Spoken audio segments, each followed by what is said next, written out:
Hello, this is the second part of the Google Forms video. This is on Google Forms 2. If you haven't seen Google Forms 1 yet, be sure to watch that first. To get started, we are going to learn about some higher level functions with Google Forms today.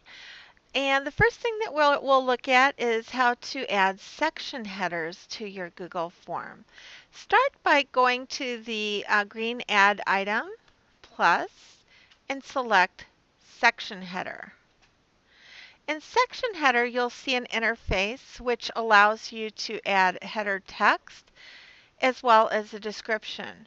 You'll want to use section headers if you have exceptionally long forms where you would like to visually break them up.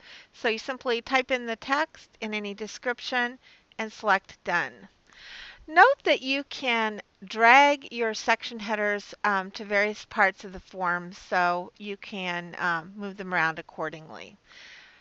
Hopefully you have a form open, so give this a try to add a section header. There may be times as well that you have an exceptionally long survey and you'll want to add a page break so that your survey actually will be presented in multiple pages.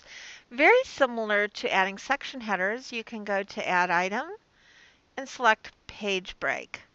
In this case, you'll see an interface that will allow you to title the page if you desire and to add a description. So you can fill that out, and when you're complete, select Done. Another higher level function of Google Forms is to create a routing survey that's based on responses. So let me show you how that works. That only works with multiple choice questions. So you go to Add Item and select multiple choice as your format. I've already put a question here that is in that format. So let's click on the edit icon here to see what that looks like. Now, you will use this in surveys where you want the respondent to be routed to a different page depending on the answer to a particular question. So they may not do the entire survey, they'll do the part that pertains to them. Very similar to any multiple choice, you'll add your question title, help text if you need to. But here you'll select this tick box to go to page based on answer. And I've already populated it with some multiple choice answers, but you'll see that next to it, it asks you which page you'd like to go to in the survey. Obviously, you do this as you've completed all the pages in the survey, so you don't do this initially. But as you select the drop-down menu for each particular question, it will ask you which page you would like for them to go to if they select that answer. And you do that for every single one of your multiple choice questions. Do note that if you are on the last page of a survey, it will just route to be able to submit. It won't route to another survey.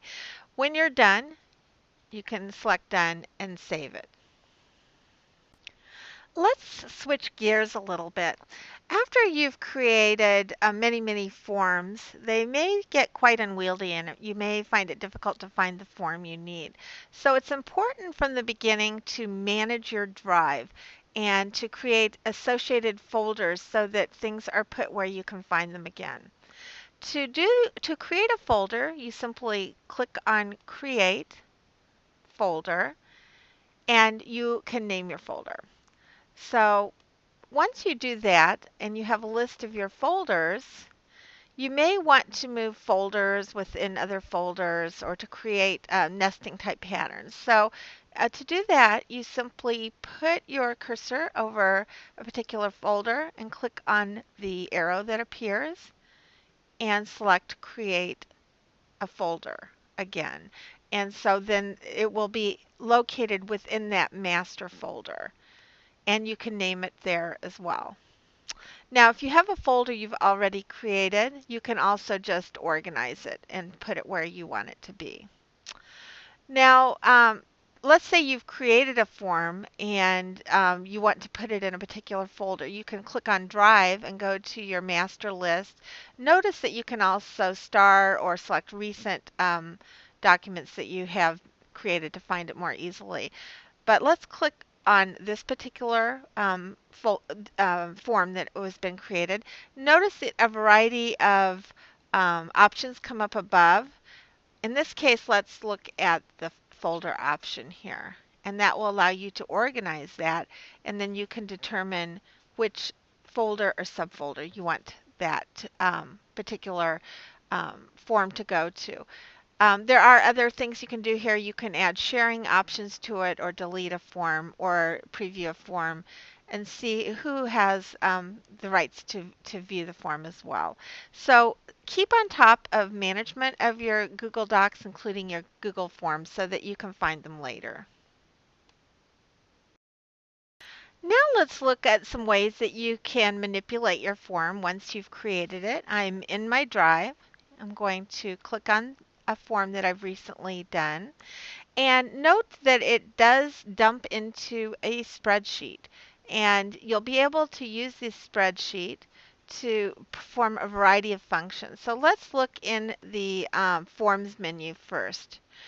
This is how you can go back to a form to edit it again. So if you click on that, it'll bring up the editing interface in case you need to make changes to a form that you've created before. Another very useful thing to do is to go to the live form. If you need to get that link to the form that you want everybody to see to be able to respond to your survey, you can do that. Note, it is a common mistake sometimes to give people the link to the spreadsheet rather than the live form, and you want them to actually go to the live form normally. If you have another blog or wiki and you would like for your entire form to rest in that other website, you can get the embed code here under this menu. You can also turn the form on or off. If you don't want anybody to respond, you can click that and remove the check, and then nobody will be able to respond to the form. As well, if a form has run its course and you don't need it any longer, you can delete the form. So there are a variety of other things you can do here, but those are some really useful ones. Let me show you a couple under the File menu that are very useful. One that's very useful is the Make a Copy. Sometimes you'll want to create various forms that are very similar and you don't want to reinvent the wheel each time, so you can make a copy and then just perform small edits on the copy and you'll have a similar form. So that's helpful. Another helpful one is the revision history, because sometimes as you're working you realize you've gone the wrong way and you want to go back to a previous version. So that's helpful. And a very useful one is to download the form. So you can click download the spreadsheet and it will download to a variety of options, so you can manipulate the data further or analyze it further.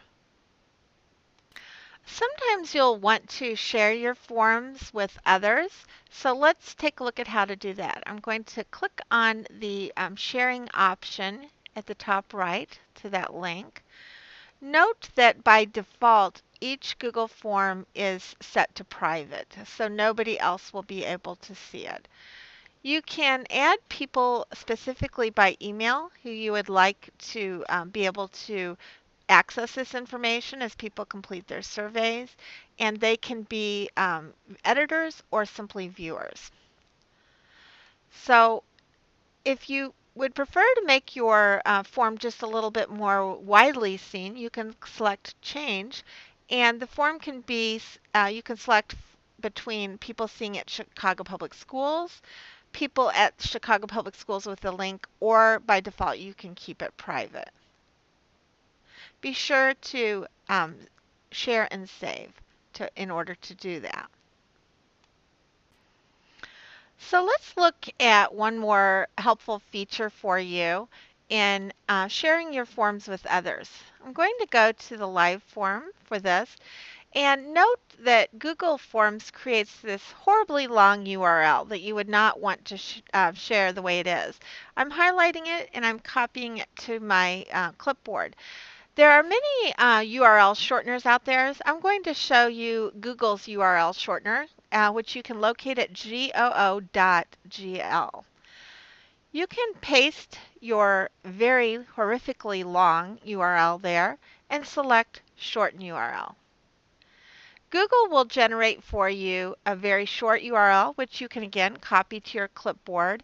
And this URL is more manageable. If you need to share your survey link in some kind of written document or something where they may have to type the URL themselves.